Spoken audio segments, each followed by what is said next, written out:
சரி, அடுத்த தகவல் சில முன்னேற்பாடெல்லாம் டிஸ்கஷன். இதோட 2, 3 சனிக்கிழமை மட்டும்தான் எரர் ஆகுது. ஆமாம், சனிக்கிழமை மட்டும் ஒவ்வொருத்தரும் சம்பாரித்து கோடி கோடியாக கத்தையாக எடுத்துகிட்டு வராங்க. நான் அப்படி தடுக்கிறேன். நான் நல்ல நிலமையில் இருந்தால் சனிக்கிழமை இன்னும் நிறைய சம்பாதிக்கலாம். என்ன பகைச்சிக்கிட்டீங்க அப்படின்னா எதுவுமே தோதாகாது. உலக நாடுகளுக்கு சார்பாக நான் ஒருத்தன் மட்டும்தான் இருக்கேன். அதுவே உங்களுக்கு புரியல. அதனால் இந்த சனிக்கிழமை மட்டும் கொஞ்சம் எல்லோரும் கொஞ்சம் ஆக்டிவாக இருங்க. ஓகே, ஏன் அப்படின்னா ஏதோ வகையில் ஏறது ரொம்ப உணுப்பாக பிழைக்கிறன்ற பேரில் செயல்படுறாங்க. ஆனால் அப்படிலாம் கிடையாது. சில வல்லரசு நாடுகள்லாம் ஸ்கூல்லலாம் இருக்கும். அந்த ஸ்கூலில் போய் படித்து பார்த்திங்கன்னா தெரியும். நீங்கள் படிக்க முடியாது, இருந்தாலும் நாங்கள் அனுபவத்தை சொல்கிறேன். அந்த ஸ்கூல்லேயே ஸ்விம்மிங் பூல் இருக்கும், அங்கேயே டிரைவிங் ஸ்கூல் இருக்கும், அங்கேயே ஸ்போர்ட்ஸ்லாம் இருக்கும், எல்லா ஃபெசிலிட்டியுமே இருக்கும். லைஃப்பை வந்துட்டு ரணமாக அனுபவிக்கணுமா அப்படிலாம் கிடையாது. ஒவ்வொரு நொடியுமே அப்படி சும்மா செம்மையாக அனுபவிக்கலான்ற மாதிரி இருக்கும். அப்புறம் காலேஜ் போனீங்கன்னா இன்னும் நிறைய ஃபெசிலிட்டி இருக்கும். அதுக்கப்புறம் யூனிவர்சிட்டி போனீங்கன்னா அங்கே நிறைய ஸ்காலர்ஷிப்பே கொடுப்பாங்க. அதுக்கப்புறம் எக்கச்சக்கமான ஜாப் ஆப்பர்ச்சுனிட்டி கிடைக்கும். ஓகே, நீங்கள் நினைக்கிற மாதிரி லைஃப் அப்படின்றது ஒரு வேதனையான ஒரு விஷயம், துன்பமான ஒரு விஷயம், அப்படி இப்படின்லாம் ஏதோ கோட்பாடு சொன்னாலுமே யதார்த்த ரீதியாக அப்படிலாம் கிடையாது. ஓகே, அடுத்த படிநிலை கடந்து போகிற மாதிரியான ஒரு லைஃப் ஸ்டைல் இருக்குது. ஓகே, அதனால் அந்த மாதிரி ஒரு நிலையில் தான் பயணிக்கணுமே தவிர சும்மா அப்படி நீங்கள் துன்பப்படுறதுனால மட்டும்தான் உங்களுக்கு நான் ஆஸ்கார் அவார்டாக கொடுக்க போகிறாங்க. நாங்கள் பாருங்கள் எவ்வளோ துன்பப்படுறோம். சரி, ஆஸ்கார் அவார்டு கொடுத்துடலாமா? நல்ல நிலைமையில் இருந்தால் தான் எல்லாமே தோதாகும். ஓகே, அதனால் ஒவ்வொன்றா தான் தோது பார்க்கணும். காசு தான் இப்போ ஒரு தேவையாக இருக்குது. அந்த கேஷ் வந்து நம்ம கன்வெர்ட் ஆகி நமக்கு கிடைக்கணும். ஓகே, அப்போனா தான் நிறையா விஷயம் தோதாகும்.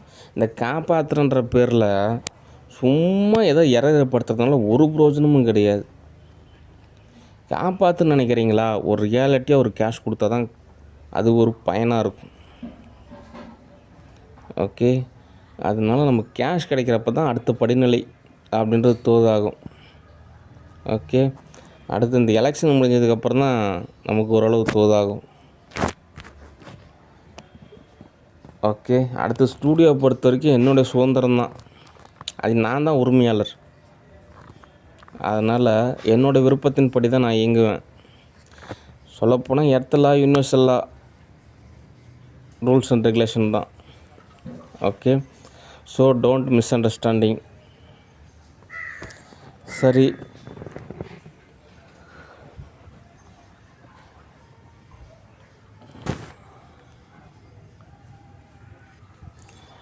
லாஸ்ட்டாக என்ன தகவல் அப்படின்னா, அந்த சென்னையில் ஒரு சில ஆர்டிஸ்ட் ஆகட்டும், டைரக்டர்ஸ் ஆகட்டும், ப்ரொடியூசர் ஆகட்டும், ஆல்ரெடி நான் ஓரளவு சம்பாரித்த கேஷ் ஆகட்டும், இங்கே சேலத்துலேயே ஒரு வீடு ஒன்று இருக்குது, 2, 3 வீடு இருக்குது. காசு கொடுத்தா அந்த வீட்டை வாங்கிக்கலாம். அதுக்கப்புறம் அடுத்த படிநிலை தோது பார்க்கலாம். ஒருவேளை ஸ்டூடியோவும் காணல் நீர் மாதிரி இருந்தது அப்படின்னா பேசாமல் மவுண்டன் ஸ்டூடியோவில் ஓரளவு தோது பார்க்கலாம். அப்புறம்லாம் மியான்மார் ஸ்டூடியோ இருக்குது. அதுக்கப்புறம் சவுதி ஸ்டூடியோ, ஈரான் ஸ்டூடியோலாம் இருக்குது. அங்கெல்லாம் ஓரளவு நமக்கு ரிசல்ட் கிடைக்கிறது நிறைய சான்சஸ் இருக்குது. ரியாலிட்டியாக இருக்கும். சில இடம்லாம் ஏட்டு சுரக்காய் கறிக்கு உதவாதுன்ற மாதிரி அது வேறு விதமாக கன்வெர்ட் ஆகிற மாதிரி இருக்கும். அதனால் ஒரு சில ஸ்டூடியோ நமக்கு ஓரளவு தோதாக இருக்குது. அந்த ஸ்டூடியோவில் மட்டும்தான் நம்ம வேலை செய்கிறப்ப தான் நமக்கு எல்லாமே தோதாகும். ஓகே, யாரோ ஒருத்தர் ஏதோ ஒரு நிலையில் தோது பார்த்துக்கிட்டு நம்ம வாழலைங்க, ஃப்யூச்சர் ஜென்ரேஷன் வாழட்டும் அப்படின்ற மாதிரி ஒரு கான்செப்டில் ஒரு தியாகி கான்செப்ட் இருக்குது. தலைவர் ஒரு தியாகிங்க. ஆல்ரெடி மாயன் போயிட்டார், முருகன் போயிட்டார், டைரக்டரும் ஒரு தியாகிங்க. நாங்கள் நல்லா வாழ்ந்துக்கிறோங்க. அப்படிலாம் கான்செப்டே கிடையாது. இப்போவும் நல்லா வாழணும், அதுக்கப்புறம் வர ஜென்ரேஷனும் நல்லபடியாக வாழணும். அதுதான் கான்செப்ட்டு. ஓகே, இப்போ நான் துன்பப்பட்டுக்கிட்டு அடுத்த ஜென்ரேஷன் நல்லா இருக்குன்றதுக்காக நான் வந்துட்டு கஷ்டப்பட்டு ஒவ்வொன்றும் இப்போயே தோது செஞ்சு கொடுத்தேன் அப்படின்னா அதில் ஒரு பிரயோஜனமும் கிடையாது. எனக்கு தியாகின்ற பேரே எனக்கு வேணாம். ஓகே, அது கம்மன் நியூக்ளியர் வெப்பனை பயன்படுத்திடலாம். ஓகே, அதனால் யதார்த்த ரீதியாக இப்போவும் நிதர்சனமும் சரியாக இருக்கணும், எதிர்காலமும் சரியாக இருக்கணும். கடந்த காலம் கடந்து போச்சு, அவ்வளோதான். நம்ம போயிட்டு அதை ப்ளஸ்ஸு மைனஸ் அப்படி இப்படின்னு சொல்கிறனால எதுவும் தோதாகாது. அதனால் நிகழ்காலம் சரியாக இருக்கணும், அதே சமயத்தில் எதிர்காலமும் சரியாக இருக்கணும். ஓகே, அதனால் அனிமேஷன் மூவிஸு நிறையா ஒரு விஷயம் புக் பண்ணுறது நல்ல விஷயந்தான்.